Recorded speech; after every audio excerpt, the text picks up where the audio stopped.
Hello everyone, this is Taliesin McKnight, and today I would like to talk about a particular method, a technique for contacting spirits. So there are certain methods for contacting the spirits and calling them forth, and I'm about to give you one particular method. Now, many people around the world believe that just like we have people, dogs, cats, just like we have different people, a lot of people believe that there's also this spiritual world, and in the spirit world there are certain entities and beings. So some people, they believe that there are angels, there are certain deities, there are different types of spirits, and in the course of human history, there have evolved methods for contacting the spirits. Now, this technique that I am about to show you is pretty much universal to any magical tradition you'll study. This is a deeply rooted method. Now, in this, before you start practicing something like summoning spirits, before you start calling shit up, you need to know how to banish. You need to know how to banish and get rid of negative energy. And I've made videos on the subject of banishing. Banishing by the use of banishing herbs, water, and ritual. You need to know how to banish and get rid of negative energies. And also, it's advisable that you have some sort of guides and protectors. One other precaution that I would like to talk about is that you do not want to use this method to contact anything negative, evil. You do not want to use this to contact some kind of a negative entity. And the reason is there's a separate method to contact evil. Evil spirits, you have a different technique that involves calling them into a triangle outside the circle. So that's a different technique. This technique, this method that I'm going over today, should only be used for beneficial spirits. Now, this technique, this method, is very simple. And it's very simple in how it's done, but its application is advanced. And by that I mean these types of techniques are very common, but they're rarely taught. And the reason that this type of thing isn't taught everywhere is because it can be potentially dangerous. You do not use this particular ritual for anything bad. It needs to be positive. And so anyways, in various magical traditions, you have the idea that every spirit has a certain symbol. A symbol, in many traditions, there is the belief that every spirit has a certain symbol that has the power to summon that spirit and call it forth. This is known as a sigil. Now, this should not be confused with sigil magic. That's a different topic. Now, the sigil is the symbol linked to the entity. Sigils are used to summon the presence of a being or spirit. And second of all, sigils, if meditated upon, can sometimes reveal something about that energy. So the basic technique is to create the sigil of the spirit, and to draw the sigil on a piece of paper. Traditionally, this is you use magical inks to do this. Now there are different types of magical inks, such as dove's blood ink, dragon's blood ink, bat's blood ink. Now, blood doesn't really refer to blood. It refers to the color, which is red. Now, there are certain methods for creating magical links, and that in a future video, I will teach you how to make your own magical link. But that's for another topic.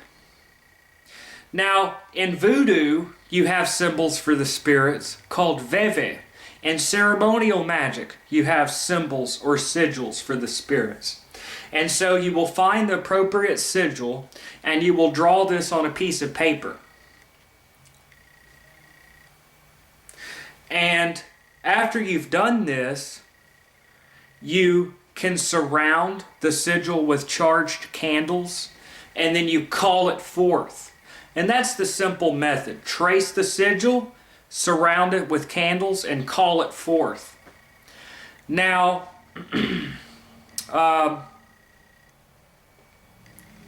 so yeah, there was something really important I wanted to address here. Oh, if you don't know the sigil, what do you do? If you can't find the sigil for the spirit, then the Hermetic Order of the Golden Dawn has come up with a pretty cool method to create your own sigil. And this involves the use of the Hermetic Rose Cross. And if you don't want to do that, and you can't find the sigil for a spirit or angel or deity, then you could simply use its main symbol. For example, the Celtic goddess Brede or Bridget, her symbol is called Bridget's cross. You could use that as her symbol. So if there is no sigil for that spirit or you can't find it, you can just use its main symbol. And so the idea is that the sigil has the power to summon forth that being. And you create the sigil, surround it with charged candles, and you simply call it forth. Now, combined with this, now the sigil, think of it as the spirit's telephone number to call it forth. Now, in combination with this, if you want to get more advanced is always better. If you want to get more technical, you can, every spirit, every angel, every deity has associated stones, colors, herbs, incenses, sacred objects, sacred days. So most spirits have a certain color linked to them, a particular stone, certain herbs, incenses, things like that. So think of these items that are linked to that spirit as its personal telephone number. For example, the voodoo spirit Olgun. Olgun, his sacred color is red, and he's connected to fire. The symbol of Olgun is the machete. And so basically, if you want to summon Olgun, you have a red altar cloth, have a fire, you have his machete, you do it on his particular sacred day, and he likes rum, have some rum. So these are all symbols that link to Olgun. The Celtic goddess Brede or Bridget, she is connected to fire, make fire prominent in the ritual. So the idea is that certain herbs, stones, colors, objects that are connected with an entity, think of that as its personal telephone number. Now, in this ritual, it is advised that you first banish and then cast a circle. The circle will protect you. Now, in casting the circle, some people might say, well, won't the circle, if you cast the circle first, won't it keep it out? And the answer to that question is no. You could cast a circle and still call something into the circle with you. And the reason is that the circle is not just designed to keep shit out. It keeps out what you don't want in. You can give something permission, which summoning it certainly is an invite. Now here's another thing. Here's another precaution. If you call something into the circle with you, you are calling it into your personal space. And that is why you should never perform this ritual with something negative. When you call something into the circle with you, it comes into your personal space, your personal bubble. Let's say, for argument's sake, that we all have a bubble. We all have a personal bubble around us. And within this bubble, we have our emotions, our thoughts, our desires, our hopes, and our fears. We have us within it. This aura, or this bubble, when you call something into the circle with you, you are in a sense bringing that energy into your bubble, into your personal sphere. So that is why it's not advisable to do this with something negative. So what you would do, you will banish, you will cast a circle, and you will have that spirit's sigil, its symbol. You will have its colors, stones, herbs. That is its personal telephone number. Now, on one level, you say that's its telephone number. The way to contact it are its stones, its colors, its symbols. At another level, you could say that these particular objects have the essential energy of that force. Just like Pythagoras spoke of the music of the spheres, that the planetary spheres each had their own tone, their own frequency, their own particular vibration. And just like in Hinduism, the 7 colors of the light spectrum, you have red, orange, yellow, green, blue, indigo, violet, that these are each connected to a plane and a certain chakra. That there are certain energies that are contained within all things. And that, for example, red can have the same energy frequency as Mars. So there's that theory behind it.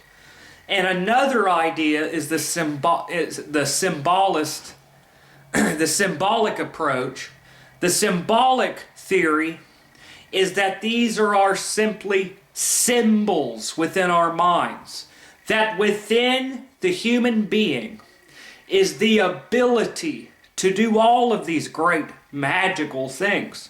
But we communicate with that power within us through the use of symbols.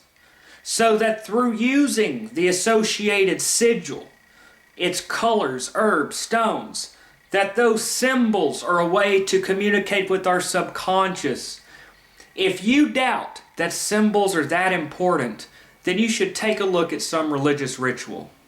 The ceremonies of the Catholic Church, the rituals of Judaism, the rituals of Islam, of Hinduism, of all of our major world religions. You will notice that symbols are used within our liturgy as a method of communicating with the divine. You will see that symbols are connected to the subconscious.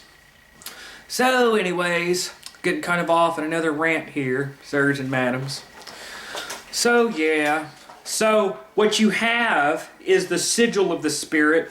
You will banish, cast the circle, you have the sigil, the symbols, the associated things, and then all you have left to do is to call it forth. So think of your altar and all those items as think of it as a vessel. Like you pour water into a cup. Think of that altar area as a vessel. You have the vessel ready. Now you call upon the energy. Think of that altar as a home and you call it. Let's say, for example, that you have a roommate named Bob. And that's your roommate.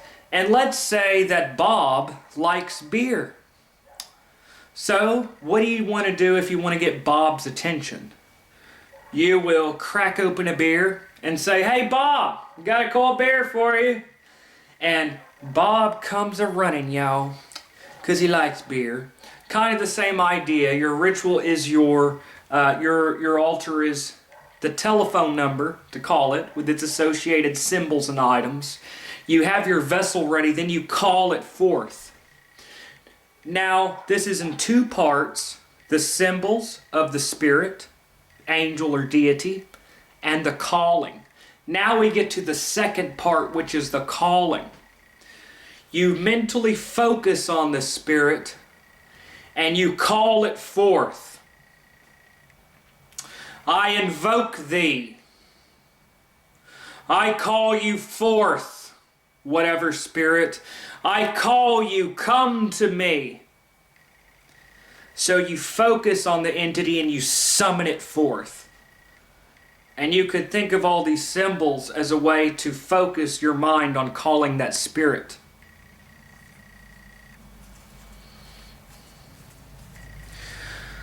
So, Mars is connected to iron. The associated color is red.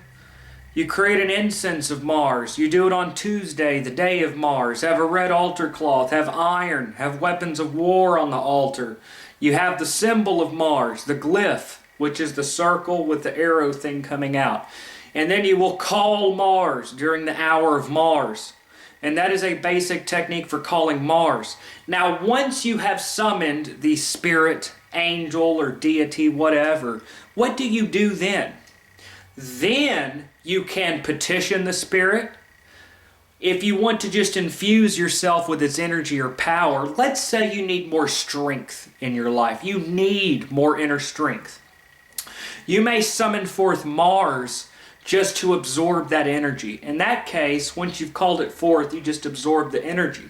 Let's say that energy is going to be used to help you with spell work. Then it can do that. Now, when you do summon forth spirits, angels, deities, whatever you're calling forth, you need to make some kind of an offering. And that is a way to appease the energy, to honor that energy. You need to have some kind of an offering for it. And when you're done, and this is extremely important, sirs and madams, when you're done, you need to banish that energy. So you have to banish it. And there are certain methods for seeing spirits.